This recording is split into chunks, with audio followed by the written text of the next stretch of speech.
How fast can a child learn a musical instrument compared to an adult? How fast can they learn a second or third language? They learn fast, right? Because why? How many people you hear a song and it'll take you back to when you were a child? Raise your hand. How many people it's not a song, but maybe it's a fragrance or a food that will take you back decades? Because information combined with emotion became a long-term memory, right? Because we're not logical, we're what? We don't do things logically all the time. We do things what? Emotionally, right? Because we're not logical, we're biological. Everyone wants to write this down. All learning is state dependent. That the emotional state that you feel when you're learning something gets anchored to the learning. Does that make sense? By the way, what was the state that you felt back in school? Bored, and the other half of the class is like confused, right? Now, on a scale of 0 to 10, what's boredom? 0. Anything times 0 becomes what? 0, and that's why a lot of people don't remember what they learned. It's the emotional state. Does that make sense? We said that children are the fastest learners, right? That they have this curiosity and they play all the time. Now, it's been shown in science, the research, by playing more actually creates neurogenesis and neuroplasticity. Like Einstein didn't have a bigger brain than anyone here, but in certain areas of his brain, he had highly connectedness. He did these thought experiments where he would put himself in these brainwave states, specifically theta state. That's the state that you're in when you shower. That's the theta state. That's a relaxed state of creativity. You're inspired. You come up with new ideas. New things come out of you, right? And so he had more connections in certain areas. And so you could promote that by playing more. We live in an age where it's not your muscle power, it's more your mind power. The faster you can learn, certainly the faster you can earn, but not just financially, in all the areas of your life. I remember recently, I got to introduce two of my modern day superheroes. It was Stan Lee. And we're going to dinner. I remember asking Stan, I was like, I have to know, you've created all these incredible superheroes. Who's your favorite? And he looks at me without a blink, he's like, Iron Man. And then he's like, Jim, who's your favorite superhero? I was like, Spider-Man. And without a pause, he says, with great power comes... The opposite is also true. With great responsibility comes great power.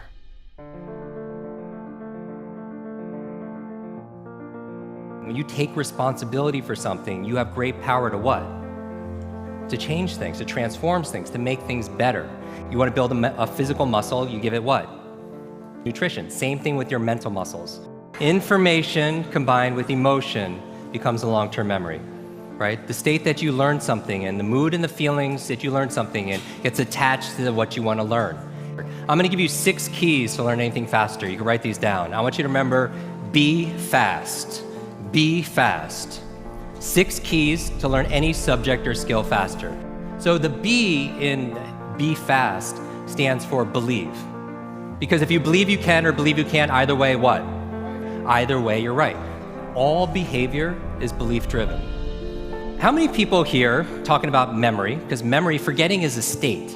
A lot of people say, oh, I have a bad memory, right? They always think, I have memory, or I have focus, or I don't have focus, or I have creativity, I don't have creativity. I want you to scrap that. Creativity is not something you have, it's something you do. Memory is not something you have, it's something you do. There's no such thing as a good or bad memory. There's just a trained memory and an untrained memory. Your brain is like a supercomputer, and your self-talk is a program it will run. So if you tell yourself you're not good at remembering names, you will not remember the name of the next person you meet because you programmed your supercomputer not to. Your mind is always eavesdropping on your self-talk. And so the challenge here is this: too much information, too little time. The amount of information is doubling at dizzying speed, but how we learn it, how we remember it, has that changed at all? Your brain cycles through different brain waves. Beta is when you're most awake, delta is when you're asleep, theta is right above delta. That's the state of creativity we talked about. Like, in between theta and beta, when you're most awake, is a state called alpha. Right? It's a state you go in when you meditate. States you go into when you do deep breathing. State you're also in when you watch television. Alpha state is a great state to learn in, though. So how do you keep your brain active? So smart devices could be extremely convenient. I'll give you a third villain: digital dementia. This is the idea that we're outsourcing our brains to our smart devices. We're so reliant on our smartphones that our smartphones are making us stupid. It's convenient. I don't want to memorize 500 phone numbers, but we've lost the ability to memorize one. There is no learning without remembering. So B is believe. Believe you can, believe you can. Now the E, I'm gonna go through these really fast, is exercise. Exercise. And what I mean by this is I mean physical exercise. Because your brain, the primary function of your brain is to control your movement. As your body moves, your brain grooves. If you want to learn any subject or skill faster, the F is to forget. Forget. A lot of people don't learn faster because they feel like they know it already, right? So you want to forget about anything else than what you're learning here, temporarily. The A in FAST stands for active. You take notes, you ask questions, you participate in it. The S in FAST stands for state, that all learning is state dependent.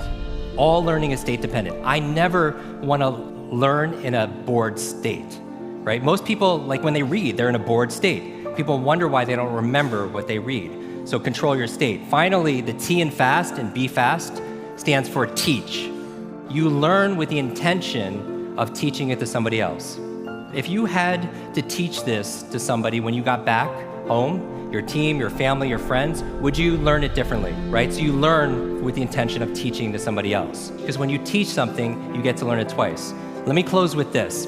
When I got home, there was a package waiting for me. I opened up. I don't know if you could put this slide on, please. I opened it up and there's this photograph. There's a photograph of me and the entire cast of X-Men. And even better than Halle Berry and Jennifer Lawrence and everything that's on there was the note from the chairman. It said this: Jim, thank you so much for sharing your superpowers with all of us. I know you've been looking for your superhero school since you were a kid. Here's your class photo.